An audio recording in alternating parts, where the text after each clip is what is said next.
Morning friends, ছোট্ট একটা মেলার ব্লগ করার জন্য আজকে বেরিয়ে গেলাম। তো আজকে এখান থেকে যাচ্ছি আমাদের কাছেই একটা মেলা দেখতে। সেই মেলাটা হচ্ছে কেষ্টপুরে মেলা। যে মেলার আকর্ষণীয় হচ্ছে মাছ। তোমরা তো বহু মেলায় দেখেছো, বহু মেলায় গেছো, কিন্তু মাছের মেলা কেউ গেছে কিনা জানি না, হয়তো গেছেও হয়তো, কিন্তু আমি আজকে প্রথম যাচ্ছি এই মাছের মেলা দেখার জন্য।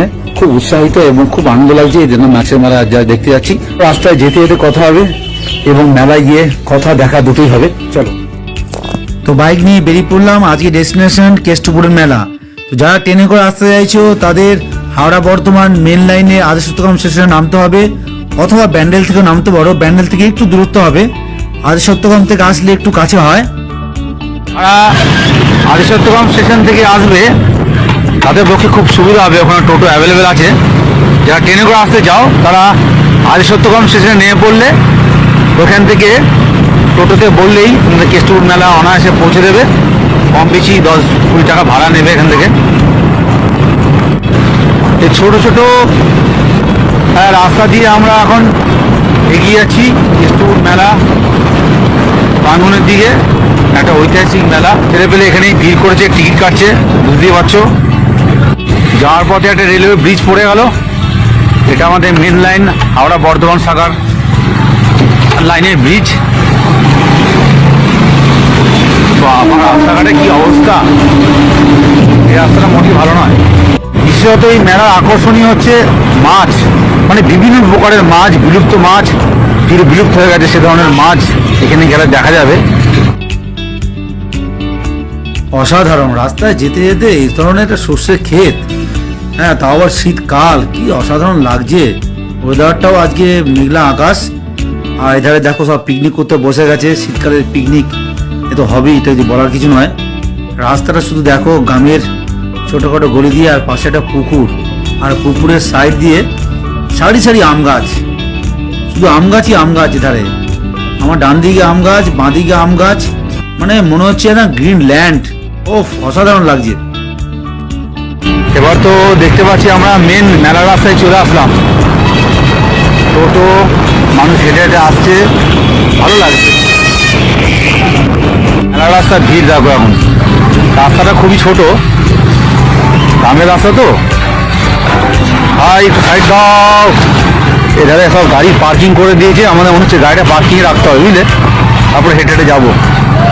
তো মেলা ঢোকার মুখে একটা বড় পার্কিং, ওইদিকে গাড়ি ঢোকার পারমিশন নেই, যার জন্য আমরা এই পার্কিংয়ে গাড়িটা রেখে এবার মেলার দিকে যাব। তো বাইক নিয়ে যারা আসবে তাদের জন্য দারুণ ব্যবস্থা এখানে। খুব সুন্দরভাবে একটা বড় জায়গাতে গাড়িগুলো রাখা হয়েছে, কিন্তু গাড়ি পার্কিং এর জন্য এখানে 30 টাকা দিতে হবে। তো কোনো ব্যাপার না, এই গ্রামের দিকে একটা ছোট মেলা বছরে একবারই হয়। তো ঠিকই আছে, চলো। এত সুন্দর জায়গা, এত সুন্দরভাবে গাড়িগুলো রেখেছে ওরা, সেদিক দিয়ে 30 টাকা কোনো বড় ব্যাপার না মেলায়। তো আমরা গাড়িটা এখন রেখে দিলাম, এবং মেলার দিকে যাবো। চলো, মেলার দিকে আমরা এখন প্রবেশ করছি। দেখো এই গেট মেলার।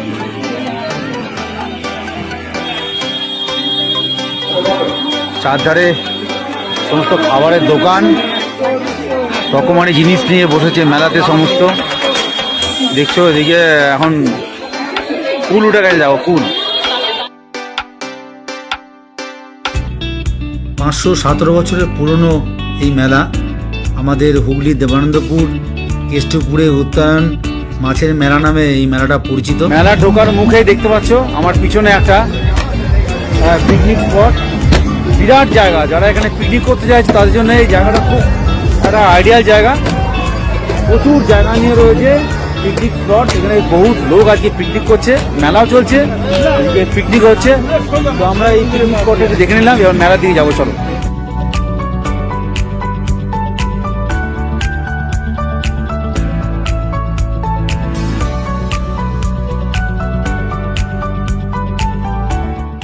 গরম গরম পিঠে হচ্ছে, দেখো পিঠে করে দেখাচ্ছি। দেখো পিঠে, এটা পাটিসিট নাকি দাদা? হ্যাঁ হ্যাঁ। আর কুলি পিঠে কোনটা? কুলি পিঠে,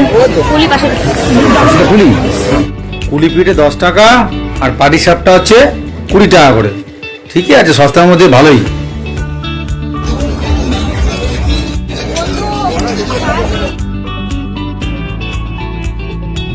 এই মেলাটা প্রাচীন 517 বছরের পুরনো এই মেলা আমাদের হুগলি দেবন্দপুর কেষ্টপুরে উত্তরায়ণ মাছের মেলা নামে পরিচিত।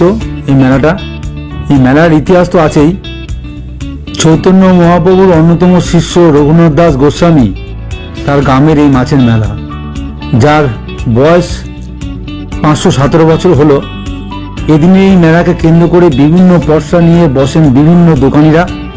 মেলার সূত্রপাত হয় গোবর্ধন গোস্বামীর ছেলে রঘুনাথ দাস গোস্বামীর বাড়িতে প্রত্যাবর্তনের পরেই।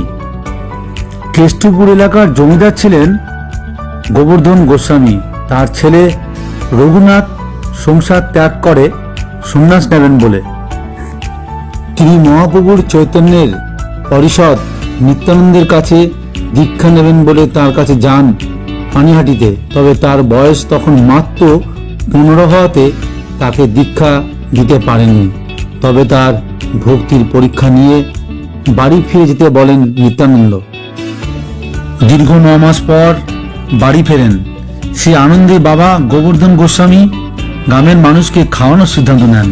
গ্রামের মানুষ তার ভক্তির পরীক্ষা নেওয়ার জন্য কাঁচা আমের টক ও ইলিশ মাছ খাওয়ার আবদার করেন। প্রজাদের বলেন বাড়ির পাশে আম গাছ থেকে জোড়া আম পেড়ে আনতে এবং পাশের জলাশয়ে জাল ফেলতে। সেই অনুযায়ী জাল ফেলতেই মেলে জোড়া ইলিশ ও আম গাছ থেকে আম পেড়ে আনতেই অবাক হয়ে যান গ্রামের মানুষ।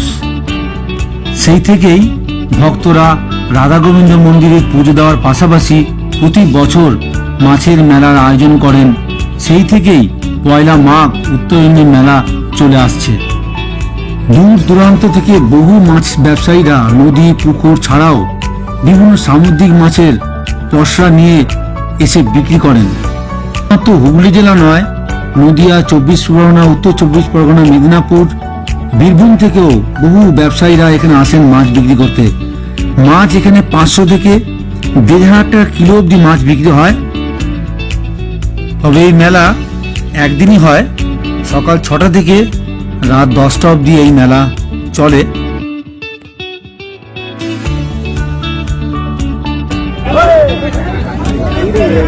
হাতে একটা ভেটকি তুলে নিলাম, 500 টাকা করে কিলো। ভাবছি এই ভেটকিটাই নিয়ে যাবো বাড়িতে। আজকে মেলায় আসলাম আর মাছ দেখলাম, মাছ কিনবো, তা তো হয় না। এই ভেটকি মাছটা দিয়ে দাও, ভেটকি মাছ দিয়ে দাও আমাদেরকে।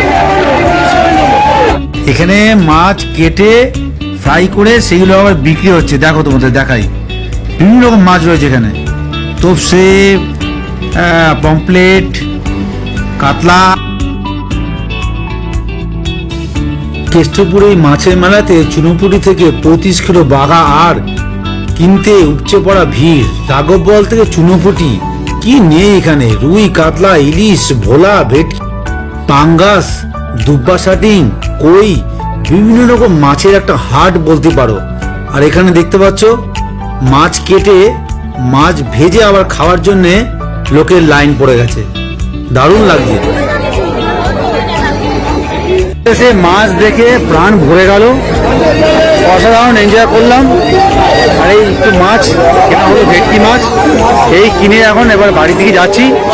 মেলায় যা ভিড় দেখতে পাচ্ছি সরকারে, এই ভিড় থেকে বেরিয়ে তারপরে তোমার সঙ্গে কথা বলছি। চলো, আমরা কেষ্টপুরে রঘুনাথ দাস গোস্বামীর মেলা দেখা হয়ে গেল। এই ধরনের মাছের মেলায় প্রথমবার দেখলাম। আর আমার বাড়ি থেকে বেশি দূরত্ব নয়, তবুও আমি কিন্তু এখানে এই প্রথমবার আসছি, এর আগে কোনোদিন আসতে পারিনি। এবার সৌভাগ্য হলো এই মাছের মেলা দেখার। অসাধারণ লাগলো, মানে বলে বোঝাতে পারবো না। তো মেলা ঘোরার যে অভিজ্ঞতা, মেলা ঘোরার যে আনন্দটা তোমাদের সঙ্গে শেয়ার করে নিলাম। তোমাদের যদি ভালো লাগে অবশ্যই কমেন্টস করে জানাবে যে মেলাটা তোমাদের কেমন লাগলো। তো আজকের মতো ভিডিওটা এখানে শেষ করছি। টাটা।